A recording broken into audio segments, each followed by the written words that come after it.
ಮೂಡಾ ವಿಚಾರಕ್ಕೆ ಸಂಬಂಧಪಟ್ಟಂತೆ ಇವತ್ತು ಕೋರ್ಟ್ನಲ್ಲಿ ಹಿಯರಿಂಗ್ ಆಯಿತು. ಅದರ ನೇರ ಪ್ರಸಾರ ಕಂಪ್ಲೀಟ್ ಅಪ್ಡೇಟ್ ಅನ್ನ ನೀವು ಗಮನಿಸಿದ್ರಿ. ಸೋಮವಾರಕ್ಕೆ ಮತ್ತೆ ಮುಂದೂಡಲಾಗಿದೆ.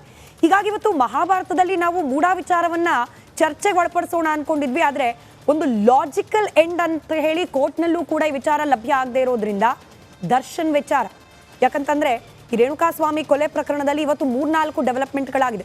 ಒಂದು, ಈ ಪ್ರಕರಣದ 2 ಆರೋಪಿಗಳು ಸಲ್ಲಿಸಿದ ಬೇಲ್ ಅರ್ಜಿ ರಿಜೆಕ್ಟ್ ಆಗಿದೆ. ಮತ್ತೊಂದು ಕಡೆ ಬಳ್ಳಾರಿಗೆ ಶಿಫ್ಟ್ ಆಗಿದ್ದಾರೆ ದರ್ಶನ್. ಪತ್ನಿ ವಿಜಯಲಕ್ಷ್ಮಿ ವಿಸಿಟ್ ಕೊಟ್ಟಿದ್ದಾರೆ. ವಿಸಿಟ್ ಸಂದರ್ಭದಲ್ಲಿ ಬಹಳ ಇಂಟ್ರೆಸ್ಟಿಂಗ್ ಅನ್ನಿಸುವಂತಹ, ಅಂದ್ರೆ ಈ ಪರಪ್ಪನ ಅಗ್ರಹಾರ ಕಾರಾಗೃಹದಲ್ಲಿ 70 ದಿನ ಇದ್ರೂ ಕೂಡ ನೋಡಲಿಕ್ಕೆ ಕಾಣ ಸಿಗದ ರೀತಿಯ ದೃಶ್ಯಗಳು ಬಳ್ಳಾರಿಯಲ್ಲಿ ಕಾಣ ಸಿಕ್ಕಿದೆ. ಇದರ ಜೊತೆಗೆ ಡಿಐಜಿ ಮಾತನಾಡಿದ್ದಾರೆ. ಬಳ್ಳಾರಿಯ ಡಿಐಜಿ, ಸರ್ಕಾರದ ಒತ್ತಡ, ರಾಜಕಾರಣಿಗಳ ಒತ್ತಡ, ಬೇರೆ ಯಾವುದೇ ರೀತಿಯ ಒತ್ತಡಕ್ಕೆ ನಾವು ಮಣಿಯೋದಿಲ್ಲ ಅಂತ ಹೇಳಿ ಹೀಗೆ ಹೇಳಿಕೆ ಬೆಂಗಳೂರಿನಲ್ಲೂ ಕೂಡ ಕೊಟ್ಟಿದ್ರಪ್ಪ ಪರಪ್ಪನ ಅಗ್ರಹಾರ ಕಾರಾಗೃಹದ ಅಧಿಕಾರಿಗಳು, ಖುದ್ದು ಗೃಹ ಸಚಿವರು, ಖುದ್ದು ಮುಖ್ಯಮಂತ್ರಿಗಳು. ಆದ್ರೂ ಆಗ್ಲಿಲ್ವಾ ರೂಲ್ಸ್ ವೈಲೇಷನ್? ಆದ್ರೂ ಸಿಗ್ಲಿಲ್ವಾ ಪರಪ್ಪನ ಅಗ್ರಹಾರ ಕಾರಾಗೃಹದಲ್ಲಿ ರಾಜಾತಿಥ್ಯ?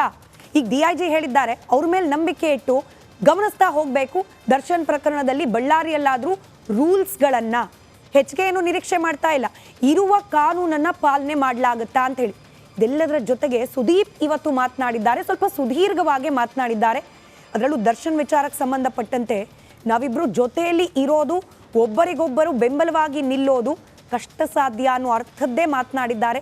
ದರ್ಶನ್ ಅವರ ಕುರಿತಾಗಿ ಈ ಸೂರ್ಯ ಚಂದ್ರಂಗೆ ಹೋಲಿಕೆ ಮಾಡೆಲ್ಲ ಮಾತನಾಡ್ಬಿಟ್ಟಿದ್ದಾರೆ ಸುದೀಪ್. ಮೊದಲದಾಗಿ ಸುದೀಪ್ ಅವರ ಆ ಹೇಳಿಕೆಯನ್ನ ಗಮನಿಸಿ, ನಂತರದಲ್ಲಿ ಚರ್ಚೆ.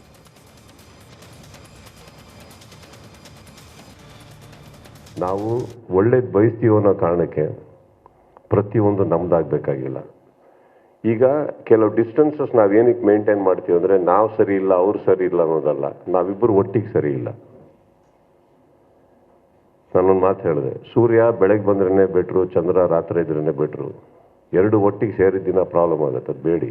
ಹಾಗಂತ ವ್ಯಕ್ತಿತ್ವದಲ್ಲಿ ತೊಂದರೆ ಇದೆ ಅಂತ ನಾನು ಹೇಳ್ತಾ ಇಲ್ಲ. I am a different person, he is a different person with different taste.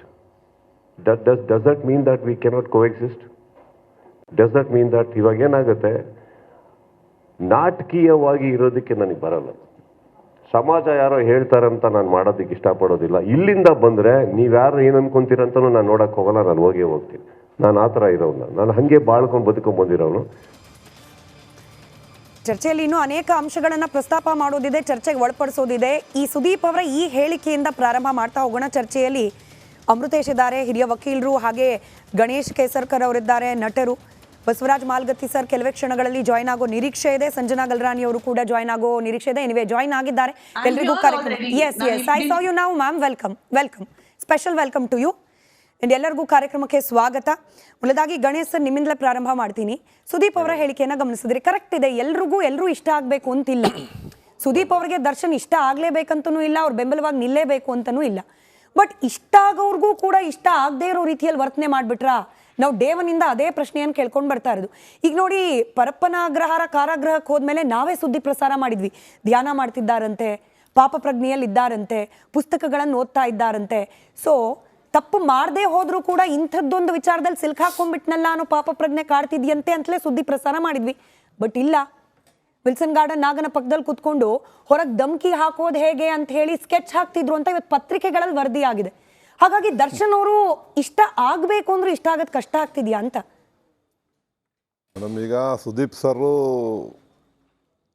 ದೊಡ್ಡವರು, ಬಟ್ ಅವ್ರು ಯಾವ ಅರ್ಥದಲ್ಲಿ ಹೇಳಿದಾರೆ ನನಗೆ ಅದ್ರ ಬಗ್ಗೆ ನಾನು ಜಾಸ್ತಿ ಚರ್ಚೆ ಮಾಡೋಕ್ಕೆ ಹೋಗಲ್ಲ.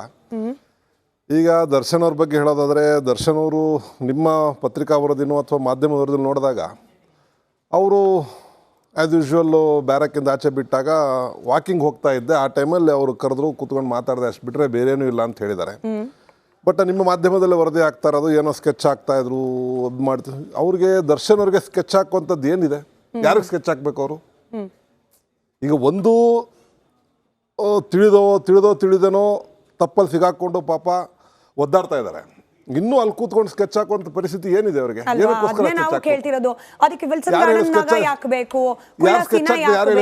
ಸ್ಕೆಚ್ ಹಾಕ್ತಾರೆ ಯಾರು ಹೇಳಿದ್ರು? ಬಂದಿರೋ ಮಾಹಿತಿ ಸರ್. ಇವಾಗ ನಮ್ಗೆ ಹೆಂಗ್ ಮಾಹಿತಿ ಸಿಕ್ತು, ಅಷ್ಟು ಧೈರ್ಯವಾಗಿ Royal ಹೇಳ್ತಾರ treatment- ಅವ್ರು. ಇಲ್ಲ ಕೇಳಿಸ್ಕೊಳ್ಳಿ, ಅಲ್ಲ, ನೀವು sketch ಹಿಂಗೆ ಹಾಕಿದ್ರು ಪ್ರಶ್ನೆ ಮಾಡ್ತೀರಿ ಅಂತಲೇ sketch ಹಾಕಿದ್ರೆ ನಿಮ್ಗೆ ಹೇಳ್ತಾರಾ? ನಿಮಗೆ ಯಾರು ಹೇಳಿದ್ರು ಅಂತ ನೀವು ಹೇಳಿದ್ಮೇಲೆ ನಾನು ಕೊಡೋ ಉತ್ತರ ನೀವು ಕೇಳಿಸ್ಕೊಳ್ಬೇಕು ಸರ್. ನಾವು ಮಾಧ್ಯಮದಲ್ಲಿ ಪ್ರಸಾರ ಮಾಡಿದ್ವಿ, ರಾಯಲ್ ಟ್ರೀಟ್ಮೆಂಟ್ ಸಿಕ್ತಿದ್ಯಂತೆ. ಆಗ ನಿಮ್ಮಂತವ್ರು ಪ್ರಶ್ನೆ ಮಾಡಿದ್ರು, ನಿಮ್ಗೆ ಯಾರು ಹೇಳಿದವರು? ಬಂತು ಫೋಟೋ ಆಚೆ. ನಮಗೂ ಸೋರ್ಸ್ ಅನ್ನೋದು ಒಂದಿರುತ್ತೆ ಸರ್. ನಾವು ಅದನ್ನ 10 ಬಾರಿ ಪರಿಶೀಲನೆ ಮಾಡ್ದಲ್ಲೇ ಸುದ್ದಿ ಪ್ರಸಾರ ಮಾಡಿದ್ರೆ ಫೇಕ್ ನ್ಯೂಸ್ ಅಂತ ಹೇಳಿ ನಮ್ಮ ಮೇಲೆ ಕೇಸ್ ಬೀಳೋ ಸಾಧ್ಯತೆನೂ ಇರುತ್ತೆ. ಮಾಧ್ಯಮದಲ್ಲಿ ಯಾವುದೇ ಸುದ್ದಿ ಪ್ರಸಾರ ಮಾಡಿದ್ರು ಕೂಡ ಅದನ್ನ 10 ಬಾರಿ ವೀಕ್ಷಣೆಗೆ ಒಳಪಡಿಸಿನೇ ಪ್ರಸಾರ ಮಾಡಿರ್ತೀವಿ. ಸಾಕ್ಷಿ ಬಂತು, ದರ್ಶನ್ ಪಕ್ಕದಲ್ಲಿ ಇದ್ದಿದ್ಯಾರು? ಪಕ್ಕದಲ್ಲಿ ಇದ್ದಿದ್ಯಾರು? ಕುಳ್ಳಾಸಿನಾ? ಯಾರವರು? ಒಬ್ಬ ಆಲ್ರೆಡಿ ಶಿಕ್ಷೆಗೆ ಒಳಪಟ್ಟಿರೋರು, ಇನ್ನೊಬ್ರು ರೌಡಿ ಶೀಟರ್. ಮುಂದುವರಿಸಿ. ಈಗ ನೀವೇ ಹೇಳಿದ್ರಿ ದರ್ಶನ್ ಅವರು ಧ್ಯಾನ ಮಾಡ್ತಾ ಇದ್ರು, ಸ್ವರ್ಗೋಗಿದ್ದಾರೆ, ಅದು ಮಾಡಿದ್ದಾರೆ, ಇದು ಮಾಡಿದ್ದಾರೆ. ನಿಮ್ಗೆ ಹೆಂಗಿತ್ತು? ಅದನ್ನ ಯಾಕೆ ಪ್ರಸಾರ ಮಾಡಿಲ್ಲ ನೀವು? ಧ್ಯಾನ ಮಾಡಿದ ಪ್ರಸಾರ ಮಾಡಿಲ್ವಲ್ಲ ನೀವು? ನಮಗೆ ವಿಜುವಲ್ ಸಿಕ್ಕಿಲ್ವಲ್ಲ ಸರ್? ಅದು ಹೆಂಗ್ ಸಿಕ್ಬಿಡ್ತು ನಿಮ್ಗೆ? ಅದ್ ಕೊಟ್ಟಿರೋದಲ್ಲೇ ಇರೋ ಖೈದಿ, ಅಲ್ಲಿರೋ ಅಂಥದ್ದೇ ಮನಸ್ಥಿತಿಯ ಸುಳ್ಳು ಹಾಗಾದ್ರೆ ನೀವು? ನಾವು ಸುಳ್ಳು ಅಂತ ಎಲ್ಲ ಹೇಳಿದ್ವಿ. ಬಂದಿರೋ ಅಷ್ಟು ಸುದ್ದಿಯನ್ನ ಕೂಡ ಯಥಾವತ್ತಾಗಿ ಪ್ರಸಾರ ಮಾಡ್ತಿದೀವಿ. Either it may be positive or negative. ನಮ್ಮ ಕೆಲಸ ಏನು sir? To be the mirror for the society. ನಮಗೆ ಸಿಕ್ಕ ಮಾಹಿತಿಯನ್ನ ಯಥಾವತ್ತಾಗಿ ದರ್ಶನ್ ಧ್ಯಾನ ಮಾಡಿದ್ರು, ನಿನ್ನೆ ಕರಿಯ ರಿಲೀಸ್ ಆಯ್ತು, ಜನ ಹುಚ್ಚೆತ್ ಕುಣಿದ್ರು, ಅಭಿಮಾನಿಗಳು ಖುಷಿ ಪಟ್ರು, ಅದನ್ನು ಪ್ರಸಾರ ಮಾಡಿದ್ವಿ. ಅರೆ ಕೆಟ್ಟದ್ ಹೇಳಿದ ತಕ್ಷಣ ಮೀಡಿಯಾದವ್ರು ಕೆಟ್ಟದ್ದು, ಒಳ್ಳೇದ್ ಹೇಳಿದ್ರೆ ಅದಕ್ಕೆ ಅಪ್ರಿಸಿಯೇಷನ್ ಇಲ್ಲ. ಅಪ್ರಿಸಿಯೇಷನ್ ಬೇಡ ಸರ್. ನಾನು ಹೇಳ್ತಾ ಇರೋದು ಈಗ ದರ್ಶನ್ ಅವ್ರ ಬಗ್ಗೆ ಯಾವ್ದೋ ಒಂದು ಮೀಡಿಯಾದಲ್ಲಿ ಪ್ರಸಾರ ಆಯ್ತು, ನೋಡೋದ್ ದನ ತರ ಇದ್ದಾನೆ, ಹೈವಾನ್, ಅದೆಲ್ಲ ಬೈಬೋದ ಮೀಡಿಯಾದವ್ರು? ನೀವು ಅದನ್ನ ಅವ್ರನ್ನ ಪ್ರಶ್ನೆ ಮಾಡಿ, ನೀವು ಮೀಡಿಯಾ ಯಾಕೆ ಪ್ರಶ್ನೆ ಮಾಡ್ತೀವಿ? ಮಾಡಬಾರ್ದಲ್ಲ. ನಾವ್ ಹೇಳಿದ್ವಾ? ವೆರಿ ಸಿಂಪಲ್ ಆಗಿ ಹೇಳಿದ್ದು ಸರ್. ತೂಕ ಕಡಿಮೆ ಆಗಿದ್ದಾರೆ, ತೂಕ ಕಡಿಮೆ ಆಗಿಲ್ಲ. ಬರ್ತೀನಿ Sanjana ma'am, 30 seconds of your patience. ತೂಕ ಯಾರು ಚೆಕ್ ಮಾಡ್ತಾರೆ? ಒಂದ್ಸರಿ ಚೆಕ್ ಮಾಡಿರ್ತಾರೆ, ಆಮೇಲೆ ಊಟ ತರ ಕಡಿಮೆ ಆಗಿರ್ಬೋದು, ಅಥವಾ ಅವ್ರ ಮಾನಸಿಕ ಸ್ಥಿತಿ ಏನಿರುತ್ತೋ ಗೊತ್ತಿಲ್ಲ. ಅಲ್ಲಿಗೆ ಬರ್ತೀನಿ ಸರ್, ಅಲ್ಲಿಗೆ ಬರ್ತೀನಿ. ತೂಕದ ವಿಚಾರ ಬರ್ತೀನಿ. ತೂಕದ ವಿಚಾರ ಸುಳ್ಳಲ್ಲ Ganesh sir. Let me clarify. ನೀವು ಊಟದ ವಿಚಾರ ಬಂದ್ರಲ್ಲ, ಅದನ್ನೊಂದನ್ನು ಕ್ಲಾರಿಫೈ ಮಾಡ್ತೀನಿ. ಪರಪ್ಪನ ಅಗ್ರಹಾರ ಕಾರಾಗೃಹದ ಒಳಗೆ ಹೋಗ್ಬೇಕಾದ್ರೆ ತೂಕ ಹಾಕಿದ್ರು 109 kg. It's on document. Court ನಲ್ಲಿ ಮನೆ ಊಟ ಬೇಕು ಅಂದಾಗ ದರ್ಶನ್ ಪರ ವಕೀಲರು ಹೇಳಿದ್ದು, ಮನೆ ಊಟ ಸಿಗದೆ, ಪ್ರೋಟೀನ್ ಯುಕ್ತ ಊಟ ಸಿಗದೆ ಸ್ವರ್ಗ ಹೋಗಿದ್ದಾರೆ. It is also in the document. ನೆನ್ನೆ ಬಳ್ಳಾರಿಗೆ ಹೋದ ಸಂದರ್ಭದಲ್ಲೂ ತೂಕ ಹಾಕಿದ್ರು. It was same 100 kg plus. ಎಲ್ಲಿ ಕಮ್ಮಿ ಆಯ್ತು ತೂಕ? ಯಾಕೆ ಸುಳ್ಳು ಹೇಳಿದ್ರು ದರ್ಶನ್ ಪರ ವಕೀಲರು? ಅಲ್ವಾ ಸರ್? ಅಮೃತ ಸರ್ ಅಲ್ವಾ? ಸಮಾಜಕ್ಕೆ ಒಂದು ರೀತಿಯಲ್ಲಿ ಒಂದು ಸಂದೇಶ, ನೀ ಸತ್ತಂಗ್ ಮಾಡೋ, ನಾನು ಅತ್ತಂಗ್ ಮಾಡ್ತೀನಿ ಅಂತ. ಹೊರಗಡೆ ಜಗತ್ತಿಗೆ ಗೊತ್ತಾಗೋ ಹಾಗೆ ಭಾಳ ಸ್ವರ್ಗೋಗಿದ್ದಾನ್ರಿ ಅಂತ ಕೋರ್ಟಲ್ಲಿ ಒಂದು ಅಪ್ಲಿಕೇಶನ್ ಹಾಕಿದ್ರು. ಯಾಕಿದು ಅಂತ ಹೇಳಿದರೆ ಎಲ್ಲರೂ ಶಾಮೀಲಾಗಿದ್ದಾರೆ ಅದರಲ್ಲಿ. ನೀವು ಹಾಕ್ರಿ ಆ ಥರ ಅಪ್ಲಿಕೇಶನು, ಅದೊಂದಷ್ಟು ಸುದ್ದಿ ಆಗುತ್ತೆ. ಆಮೇಲೆ ನಾವು ಮೆಡಿಕಲ್ ಇದೆಲ್ಲ ಮಾಡಿಸಿ, ಇಲ್ಲ ಇವ್ರಿಗೆಲ್ಲ ಸರಿಯಾಗಿ ಕೊಡ್ತಾ ಇದ್ದೀವಿ ಅಂತ ಆ ಅಪ್ಲಿಕೇಶನ್ ರಿಜೆಕ್ಟ್ ಆಗುತ್ತೆ ಅಂತ ಹೇಳಿದ್ರು. 100% ಹಾಗೆ ಆಗಿದೆ. ಆದರೆ ಇದು ಗ್ರೀನ್ ರೂಮಿನ ಒಳಗಡೆ ನೀವೆಲ್ಲಾದ್ರೂ ನಾಟಕ ಗೀಟಕ ನೋಡ್ಬೇಕಾದ್ರೆ ಗ್ರೀನ್ ರೂಮ್ ಹೋಗಿ ನೋಡ್ತೀರಾ? ನೋಡೋಕೆ ಬಿಡೋದಿಲ್ಲ. ಇವತ್ತು ಪರಪ್ಪನ ಅಗ್ರಹಾರ ಅಂತ ಒಂದು ಹೋಮ್ ಸ್ಟೇ ಎಷ್ಟು ಚೆನ್ನಾಗಿದೆ ಅನ್ನೋದು 2 ಫೋಟೋಗಳಲ್ಲಿ ಗೊತ್ತಾಗೋಯ್ತು. ಹೋಮ್ ಸ್ಟೇ ಹೌದು, I can say it is A home stay. ನಿಮಗೆ ಏನೇನು ಬೇಕು ಎಲ್ಲವೂ ಸಿಗುತ್ತೆ ಅಂತ ಹೇಳೋಂಥದ್ದಿದ್ರೆ, ಇವತ್ತು ಹೊರಗಡೆ ಜನ ಅಂದರೆ ನಾನೊಬ್ಬ ಪಬ್ಲಿಕ್ಕಾಗಿ ನಾನೇನು ತಿಳ್ಕೊತೀನಿ, ಪರಪ್ಪನ ಅಗ್ರಹಾರಕ್ಕೆ ಹೋಗ್ಬಿಟ್ರೆ ಮುಗಿದೋಯ್ತು ಕಣಯ್ಯ ಅಂತ. But nothing. ಇವತ್ತು ಯು ವಿಲ್ ಗೆಟ್ ಗಾಂಜಾ ಬೇಕಾ? ಸಿಗುತ್ತೆ. ಮೊಬೈಲ್ ಬೇಕಾ? ಸಿಗುತ್ತೆ. ಸಿಕ್ಕಲ್ ಬೇಕಾ? ಸಿಗುತ್ತೆ. ಅದ್ರ ಜೊತೆಲಿ ನಿಮ್ಗೆ ಏನೇನು ಬೇಕು, ಫುಡ್ಡು, ಮಟನ್ ಬೇಕಾ, ಬೀಡಿ ಬೇಕಾ, ಸಿಗರೇಟ್ ಸಿಗಬೇಕಾ, ಎಲ್ಲ ಸಿಗುತ್ತೆ.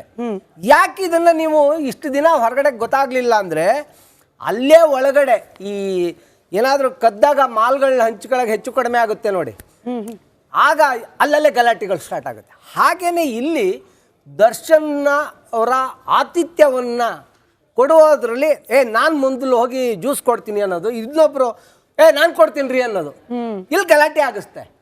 ಅದನ್ನು ಸೇಡನ್ನು ತೀರಿಸ್ಕೊಳಕ್ಕೆ ಹೋಗಿ ಈ 2 ಫೋಟೋಗಳು ಹೊರಗಡೆ ಬಂತು. ಹೌದಾ ಇಲ್ಲ? ನನ್ನ ಹತ್ರ ಡಾಕ್ಯುಮೆಂಟ್ ಇದೆ, ಪರಪ್ಪನ ಅಗ್ರಹಾರದಲ್ಲಿ ಏನೇನು ಸಿಕ್ಕಿದೆ ಅಂತ ಫೋಟೋಗಳಲ್ಲಿದೆ. ಅದೊಂದ್ಸತಿ ಕ್ಯಾಮ್ರಾ ತೋರಿಸಿ ನೋಡಿ. ಇದು ದೀಸ್ ಆರ್ ದಿ ಫೋಟೋ ಮೇಲೆ ನೋಡಿ. ಇದು ಫೋಟೋಗಳು.